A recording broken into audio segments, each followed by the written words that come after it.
Аса ақысын жеу, пара алу, халыққа тиесілі қаржыны заңсыз иемдену, жемқорлық, қоғам дамуына тежеу болып, елдің өркендеуіне кедергі келтіретін факторлар. Осыған ұқсас зиянды әрекеттерге ертеректе қазақ халқы адалдық, парасаттылық, әділдік, сенім деген ұғымдар арқылы тосқауыл бола білген.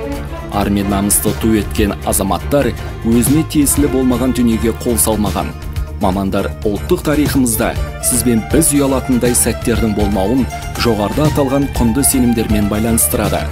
Сонау ғасырларда қазақ даласының ата заңына айналған Қасым ханның қасқа жолы, Есім ханның ескі жолы, Тәуке ханның жеті жарғысында асыл қасиеттердің сақталуына ерекше мән берілген.